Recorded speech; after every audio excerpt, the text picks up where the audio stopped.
And ladies and gentlemen, welcome to Dueling Personalities, the show bringing you entertainment and insight for intuitive types. My name is INF Johnny. All right, the INFJ Therapist Trap Explained. So Quistic.com, Penelope Trunk, if you guys know who that is, maybe not, love her work. She puts out a newsletter that I'm subscribed to. She recently did a topic about the INFJ Therapist Trap. I want to talk about that, share my perspective on it. And by the way, I'm not sponsored or affiliated with Quistic.com, but they do great work. So I would just like to give credit where credit is due on that. But I'm gonna share with you my take on it, and then I want to open the comments up for you guys to share your perspective. All right, so the INFJ Therapist Trap is basically that a lot of INFJs report that they feel like they are in one-sided relationships.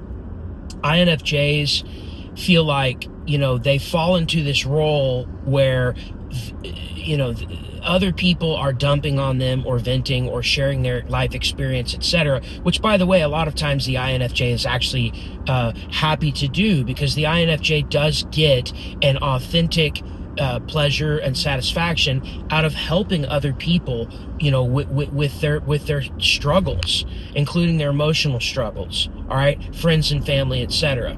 By the way, I'm not a therapist, I'm not a licensed psychologist or anything like that, so the information that I'm sharing is only my personal opinion. This is not a substitute for therapy, okay? But with that said, here's what is happening with the INFJ Therapist Trap, and why it happens, what we can do about it to mitigate it. And it's actually, in my opinion, very simple, but maybe you guys have a different perspective on it that you'd like to share in the comments.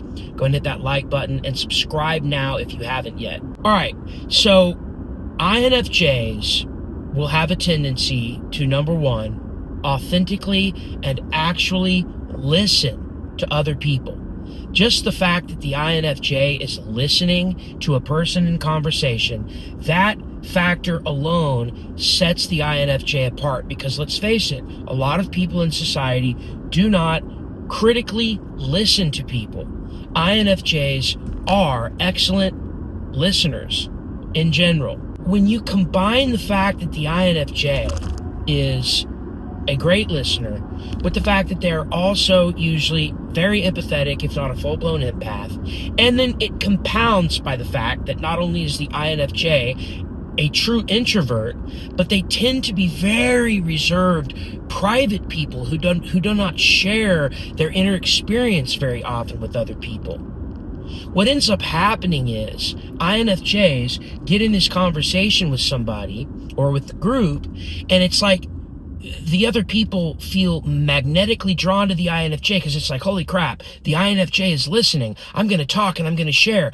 And then so the INFJ becomes a sponge, and they just start absorbing, taking it in, listening. And they know so much about the other person that they're talking to, not only intuitively, but by the sheer volume of information that the person is sharing with the INFJ, that before you know it, the INFJ knows volumes of information about friends, family members, loved ones, and the other people in the relationship know almost nothing about the INFJ. Then that compounds, and it causes this recurring effect to where after the end of that initial conversation, now people feel, hey, this is a great friend. They trust me. They listen to me. I can come back to them. They'll offer solutions. They'll listen. They'll support me. They'll be loving. They'll be empathetic. And so it's almost like people get hooked on the INFJ's advice, wisdom, knowledge, etc. And then, the INFJ has repeat therapizer people coming back to them, or whatever terminology you want to use, where now the dynamic gets set up to happen like that every time, to where every time people interact with the INFJ, this same exact scenario unfolds. And again, a lot of INFJs do get something out of this. A lot of INFJs enjoy, putting out fires or problem solving or whatever you want to call it.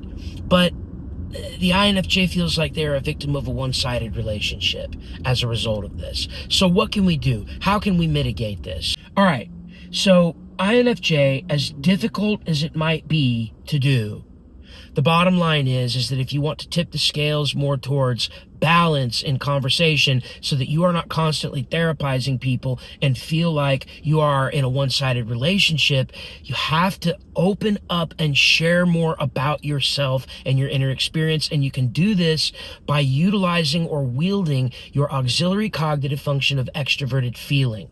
Okay, I often get mistaken for an ENFJ, and I'm not bragging or trying to one-up anybody, but I often get mistaken for an extroverted feeling dominant when I am actually an INFJ. And the reason I get mistaken for that is because I have worked so hard on cultivating and wielding my auxiliary extroverted feeling cognitive process. Personality hacker Joel Mark Witt and Antonia Dodge, a personality hacker, say that all personality types have a reluctance to use their second or auxiliary cognitive function. If you want more information about how you too can tap in to the power of your extroverted feeling and become a charismatic, confident, outspoken INFJ that contributes a lot in conversations so that you feel like you don't have to be the victim of a one-sided relationship, please subscribe to this channel now. I have plenty of videos about extroverted feeling and hundreds of videos for INFJs. Thank you for tuning in. Hit the like button. Subscribe now. The comments are wide open. I will talk to you in the next video. Take care.